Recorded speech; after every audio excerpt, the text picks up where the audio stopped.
اب یہ کہتے ہیں کہ یہ کاروباری آدمی تھا، یہ تو کاروبار کرتا تھا، کاروبار کی وجہ سے کاروبار کافی وسیع تھا اس کے پاس کاروبار اس کے پاس وسیع تھا تو اس وسیع کاروبار کی وجہ سے اس نے اسلام کے بعض احکام رسول پاک صلی اللہ علیہ وسلم سے نہیں سیکھے، ٹھیک ہے نا. اس نے خود کہا الحانیہ صفق بالاسواق.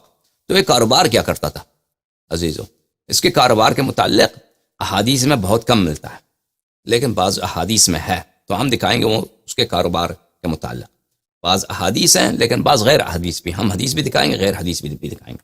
یہ کتاب ہے تاج العروس من جواہر القاموس، تالیف سید مرتضی الزبیدی، جلد نمبر 16، چھاپے کویت میں کتاب چھپی ہے. ملاحظہ فرمائیے یہاں پر صفحہ نمبر 72 میں المبرتش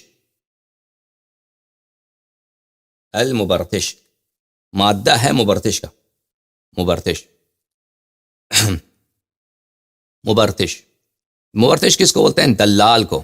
ساعی بین البائع والمشتری، وہ شخص جس باغ دوڑ کرتا ہے، ساعی باغ دوڑ کرنے والا، مشتری اور خرید کرنے والے اور فروخت کرنے والے کے درمیان باغ دوڑ کرتا ہے، جاتا ہے آتا ہے تاکہ یہ معاملہ بن جائے. اور اس پہ اس کو کیا ملتا ہے؟ اس پہ کمیشن ملتا ہے. مثلا 1000 کا سامان خریدا تو 50 روپے اس کو مل گئے، ٹھیک ہے نا. اس کو بولتے ہیں مبرتش، دلال. ورد فی الحدیث، حدیث میں آیا ہے کان عمر فی الجاہلیت مبرتشا عمر کیا تھے؟ عمر ایک دلال تھے. اچھا، ایک دفعہ دلال جو ہوتا ہے نا، بڑے بڑے کاروباروں کا دلال ہوتا ہے. مثلا کوئی کسی وال اسٹریٹ میں کمیشن کا کام کرتا ہے. وال اسٹریٹ میں جو لوگ وہاں پہ دلال ہوتے ہیں، ایجنٹ ہوتے ہیں، وہ تو کروڑ پتی ہوتے ہیں وال اسٹریٹ نیو یارک میں، ٹھیک ہے نا. جو بڑے بڑے وہ معاملے ہوتے ہیں بلینز کا حساب سے، ان میں سے آدھا سے آدھا % بھی ملتا نا تو ان کے لیے کافی ہوتا ہے. لیکن عمر کس چیز کا دلال تھا؟ وہ دلال تھا ایکتری للناس الابل والحمیر ویأخذ علیہ جعلہ. کیونکہ مکہ جو تھا اور مکہ اور مدینہ یہ تجارتی شہر تھے، کیونکہ وہاں کیا ہوتا تھا؟ عربوں کا شام کے لیے جو ہندوستان سے جو سامان آتے تھے وہ یمن کے راستے سے کشتی میں آتے تھے یمن تک، یمن سے پھر وہ زمینی راستے سے شام کو جاتے تھے. جو بھی ہندوستان سے سامان آتا تھا، کپڑا آتا ہوا ہوگا، زیورات آتے ہوں گے، اللہ آپ کا بھلا کرے، مسالے آتے ہوں گے، جو بھی اس زمانے میں اس کاروبار ہوتا تھا ان چیزوں کا. اور اس طرف سے شام سے بھی ہندوستان جو جا رہا ہے وہ اسی سرزمین سے جاتا تھا. تو قافلے بڑے آتے تھے، شام سے یمن کی طرف، یمن سے شام کی طرف، بحرین سے آتا تھا، بحرین سے شام کی طرف. تو قافلے وہ رکتے تھے مکہ مدینہ یہاں پر. اور اب قافلوں میں تو ہمیشہ یہ ہوتا ہے، مثلا ایک آدمی کے قافلے میں 100 اونٹ ہیں، 100 خچر ہیں، تو راستے میں کچھ خچر بیمار ہو جاتے ہیں، مر جاتے ہیں، تو جو اگلا جو شہر آتا ہے وہاں پہ کیا ہوتا ہے؟ دوسرا وہ خچر لینے کی ضرورت ہوتی ہے یا اونٹ لینے کی ضرورت ہوتی ہے، ٹھیک ہے نا. تو کوئی قافلہ آتا ہے، اس کو 3 مثلا اونٹ کی ضرورت ہے، ہم نے 3 اونٹ کرائے پہ لے کے جانا ہے، شام واپسی پہ واپس کر دیں گے، ٹھیک ہے نا، یا خچر ہمیں چاہیے. تو عمر کا کیا کام تھا کہ یہ یکتری، یہ کرائے پہ حاصل کرتا تھا. ابل والحمیر، گدوں کا یہ دلال تھا اور یہ اونٹوں کا دلال تھا، ٹھیک ہے نا. وَيَأْخُذُ عَلَيْهِ جُعْلًا، وہ کرائے کے جو گدے ہوتے تھے، کرائے کے جو اونٹ ہوتے تھے ٹھیک ہے. وَيَأْخُذُ عَلَيْهِ جُعْلًا، اور اس پہ اس کو کچھ پیسے دیتے تھے بھائی، ٹھیک ہے نا. یہ آدمی دلال تھا اس طرح کا. یہ کتاب ہے غریب الحدیث. ایک حدیث کتاب بھی شیعوں کے نہیں دکھائیں گے، سب مخالفین کے دکھائیں گے. غریب الحدیث تالیف ابن الجوزی، چاپ دار الکتب العلمیہ، صفحہ نمبر 66. فی الحدیث کان عمر فی الجاہلیت مبرتشا، عمر جاہلیت کے زمانے میں کیا تھا؟ مبرتش تھا. المبرتش کس کو بولتے ہیں؟ الساعی بین المشتری والبائع مثل الدلال، وہ شخص جو دوڑتا ہے کس کے لیے؟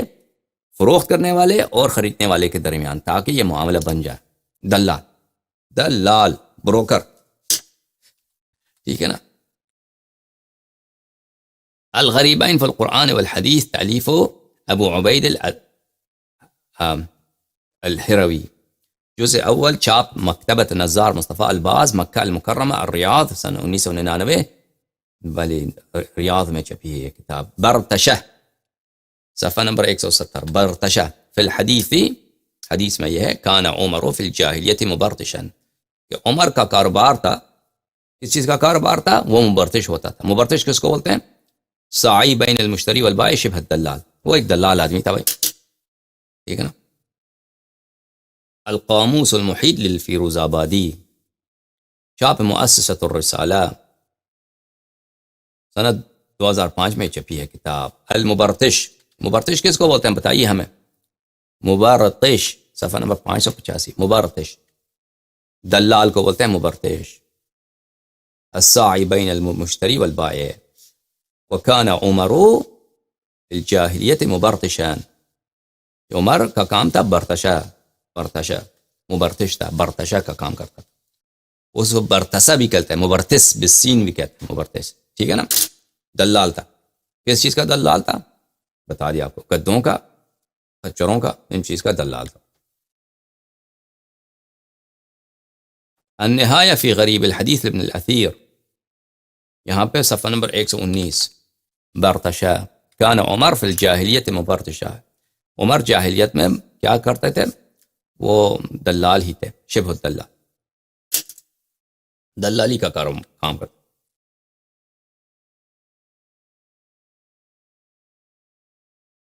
شمس العلوم وداء الكلام العرب من الكلوم، تألیف نشوان ابن سعید الحمیری، متوفى سنہ 577.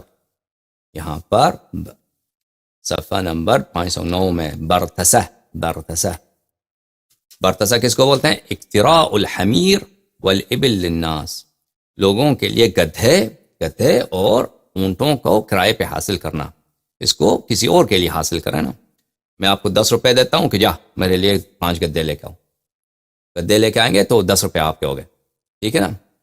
ومقتری حال الناس مبرتس، جو شخص کرائے پہ حاصل کرتا ہے گدوں کو، خچروں کو حاصل کرتا ہے لوگوں کے لیے، اس کو کہیں گے مبرتس. کان عمر فی الجاہلیت مبرتسا، عمر کا کام یہی تھا بھائی، عمر جو ہے دلال تھا گدوں کا. اچھا،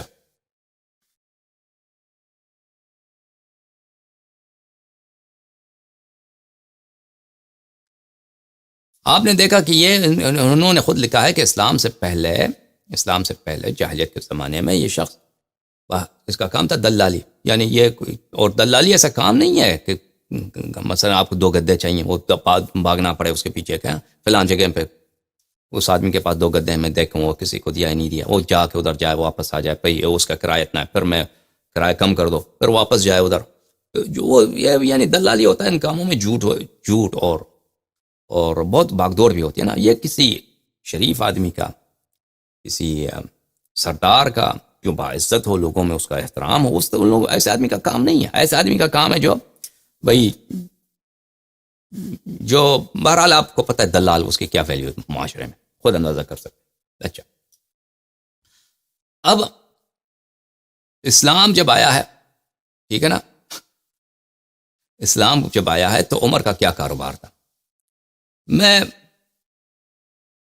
1-2 احادیث آپ کو دکھاتا ہوں. یہ 2 احادیث جماعت عمریہ کے صحیح ترین کتب میں ہے. اس میں عمر کا ذکر نہیں ہے، لیکن اس میں ان لوگوں نے نام چھپایا ہے اس شخص کا. جو شخص یہ کام، جو حدیث اس کے متعلق ہے، اس نے کام چھپایا ہے. یہ عمر ہو سکتا ہے، یہ کوئی مثلا دوسرا صحابہ ہو سکتا ہے. ملاحظہ فرمائیے تفسیر القرآن العظیم، المجلد الاول، چھاپ مکتبہ نزار مصطفیٰ الباز،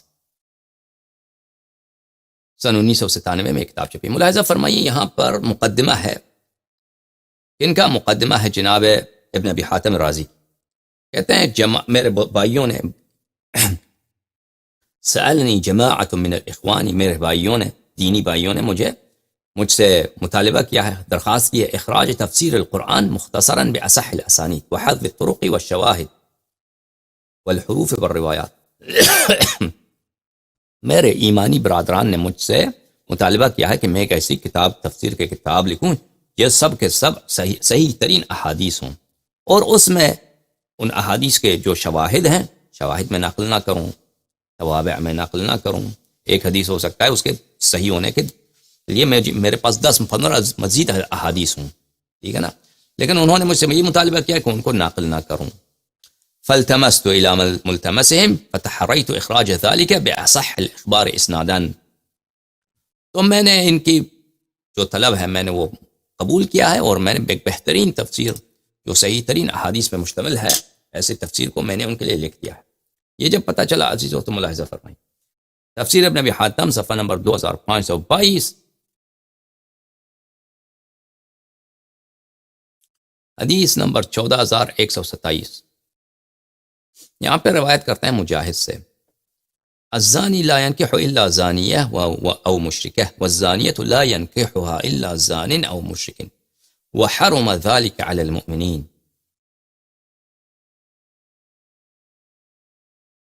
کہ زانی کے ساتھ زانیہ ہی نکاح کر سکتی ہے، اور اس کے مومن اس کے ساتھ شادی نہیں کر سکتی، نکاح نہیں کر سکتی۔ اس آیت کے ذیل میں مجاہد روایت کرتے ہیں، کن فی الجاہلیت بغیات، جاہلیت کے زمانے میں زناکار عورتیں تھیں، فیہن امرأۃ تدعا ام محزول جمیلہ، ان زناکار عورتوں میں ایک عورت تھی، اس کا نام تھا ام جمیل، ام محزول، اور وہ جمیلہ تھی، خوبصورت تھی۔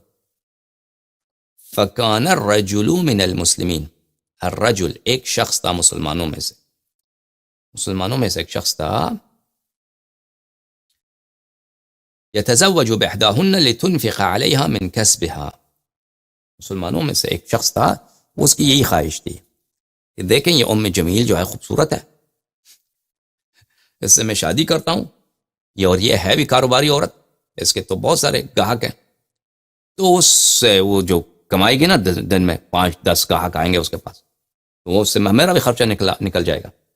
فنہى اللہ عن ذلك ان يتزوجهن احد من المسلمین، تو یہ آیت کا شان نزول یہی ہے کہ مسلمانوں صحابہ کرام میں سے کوئی شخص تھا، اس کی نیت یہی تھی کہ میں ان ایسے عورت سے شادی کروں، ایسے بدکار عورت سے شادی کروں، ٹھیک ہے نا۔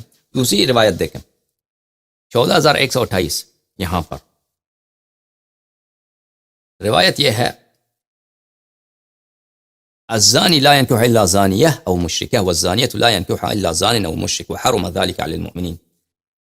اچھا، فرماتے ہیں کہ لما قدم المہاجرون المدینہ قدموها وهم بجہد الا قلیل منهم، ٹھیک ہے نا، جب مہاجرین مکہ سے مدینہ آئے تو ان کی حالت بہت خستہ تھی مہاجرین کی، مگر کم لوگ، ان کی حالت بہتر تھی لیکن اکثر لوگوں کی حالت صحیح نہیں تھی۔ والمدینہ غالیۃ السعر، مدینہ میں بہت مہنگائی تھی، شدیدۃ الجہد، وہاں پہ بہت زندگی سخت تھا، الخیر بہا قلیل، وہاں پہ بھئی کھانے پینے کی چیزیں یا مثلا سستی چیزیں بہت کم تھی مدینہ میں۔ وفی السوق زوان متعالمات من اہل الکتاب، اور بازار میں زانیہ عورتیں تھیں، متعالمات، ان کا علم تھا، ان کے پاس کیا تھا، پرچم لگائے تھے انہوں نے، ان کے جھنڈے لگائے تھے اپنے، ان کا جو کاروبار کا جو اڈا تھا، زوانی عورتیں اپنے گھروں پہ انہوں نے پرچم لگائے تھے کہ جو شخص ان کے پاس ساتھ، جس شخص کو بھی زنا کی شہوت ہے نا، تو پھر وہ چلے جاتے تھے ادھر۔ وہ اہل کتاب میں سے تھے، اماء الانصار، انصار کے بھی تھے، ایسے کنیزیں عورتیں تھے، تو انہوں نے اپنے کنیزوں کو اسی کاروبار میں لگایا تھا۔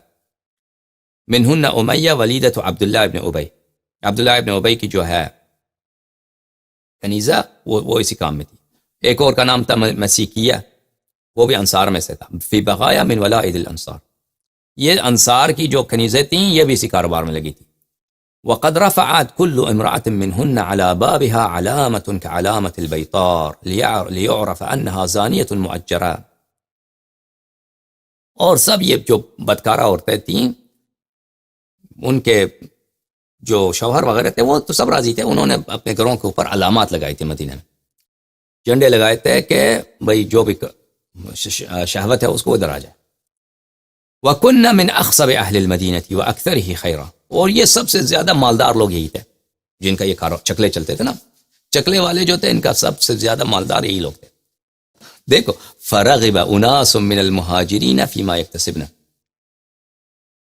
مہاجرین میں سے، قریش میں سے، بھلے والسابقون الاولون من المہاجرین والانصار نستجیروا، مہاجر جو ہجرت کر کے آئے تھے، کوئی سختی کا حالت ہے، انہوں نے اسلام کی خاطر بہت قربانی کی ہے نا، تو انہوں نے کہا یہ تو بہترین کاروبار تو یہی ہے۔ مہاجرین نے کہا دیکھیں یہ ہم لوگ اتنے خستہ حالت ہے ہماری، تو ہم بھی کو شروع کرتے ہیں، کیا ہے وہ چکلا چلا سکتے ہیں، انصار والے چلا سکتے ہیں، ہم نہیں چلا سکتے، ہمارا تو بڑا تجربہ ہے. للذی ہم فیہ من الجہد، کیونکہ ان کی حالت خستہ تھی. فاشار بعضهم علی بعض، ایک دوسروں کے ساتھ انہوں نے مشورے کیے. وامرهم شورى بینہم، آپس میں مشورہ، انہوں نے اپنے ساتھ کانگریس رکھا، مشورے کیے خوب. لو تزوجنا بعض هؤلاء الزوانی فینصب من فضول اطعماتهن فنصیب من فضول اطعماتهن. انہوں نے کہا کہ اگر ہم اسی زمانی سے، زانیہ عورتوں سے شادی کرتے ہیں تو کیا ہوتا ہے، ہمیں ان کے فائدے ہمیں بھی ملیں گے نا. شادی کرتے ہیں، بیوی کاروبار کرتی ہے چکلے میں، ہم جو وہ چکلے میں ادھر بھی بیٹھیں گے، ہمیں بھی پیسہ ہم جمع کریں گے، مزے ہی مزے. فقال بعضهم نستعمر رسول اللہ صلی اللہ علیہ وآلہ وسلم، تو کسی ان میں سے ایک نے کہا کہ چاہتے ہیں رسول پاک صلی اللہ علیہ وسلم سے نستجیر ہو. شرم نہیں ان لوگوں کو ہے، ان سے پوچھتے ہیں، ان سے اجازت لیتے ہیں، ان سے مشورہ کرتے ہیں. ہمارا یہ ارادہ ہے کہ ہم مہاجرین کا، انصار کا تو ہے اڈا چکلا، ہمارا بھی مکے والوں کا بھی ہے کہ یہاں پہ ایک چکلا کھلنا چاہیے مدینے میں. فقال یا رسول اللہ قد شق علینا الجہد، یا رسول اللہ حالت بہت خراب ہے ہماری صلی اللہ علیہ وآلہ وسلم. ولا نجد ما ناکل، ہمارے پاس کھانا تو ہے نہیں. وفی السوق بغایا نساء اہل الکتاب وولائدہن وولائد الانصار یکتسبن لانفسہن. ہماری تو حالت بہت خستہ ہے، آپ کو خود پتہ ہے، اور کھانے کو تو کچھ ہے بھی نہیں، کھانے کو تو کچھ ہے بھی نہیں. میں ایک حدیث دکھاؤں آپ کو، یہ مسلم ہے، مسلم صحیح مسلم چاپ دار الفکر، یہاں پہ ملاحظہ فرمائیے صفحہ نمبر 1027. حدثنا ابو حازم سمعت ابا ہریرہ یقول، ابو ہریرہ کہتے ہیں، حدیث نمبر 5028 سے، ابو ہریرہ کہتے ہیں بین ابو بکر قائد و عمر معه، ابو بکر عمر ایک جگہ بیٹھے تھے. اذ اتاہما رسول اللہ صلی اللہ علیہ وآلہ، رسول پاک صلی اللہ علیہ وآلہ وسلم آئے، تشریف لائے. ما اقعدکما ہا ہونا، کوئی مناسب جگہ نہیں تھی نہیں بیٹھنے کی، شاید کوئی گلی کا بیٹھے ہیں یہ دونوں. ما اقعدکما ہا ہونا، ادھر کیوں بیٹھے ہو بھائی، ابو بکر عمر ادھر کیوں بیٹھے ہو. قال اخرجنا الجوع من بیوتنا، دونوں نے کہا یا رسول اللہ کھانے کو کچھ بھی نہیں، الجوع کھانے کا، بھوک نے ظلم کر دیا، بھوک نے تباہ کر دیا، بھوک کی وجہ سے ہم گھر سے نکلے ادھر گلی میں بیٹھے. ٹھیک ہے نا. اچھا تو واپس آتے ہیں تفسیر ابن حاتم کی.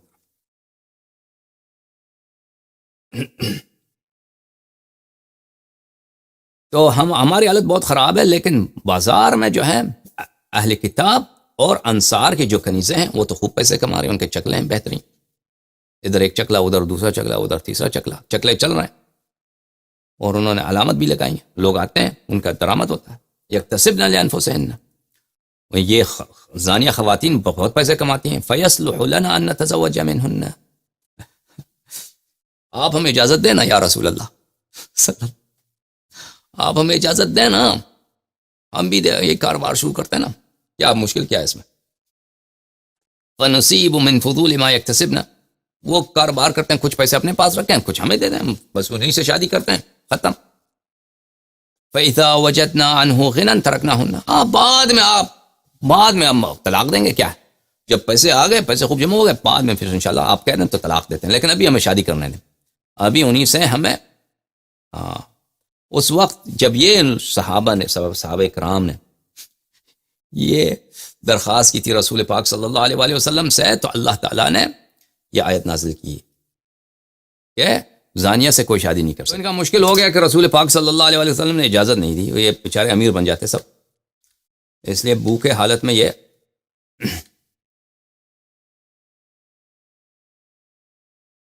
بھوک ان کی جاری رہی. آپ نے دیکھا ایک تو مبرتش تھا،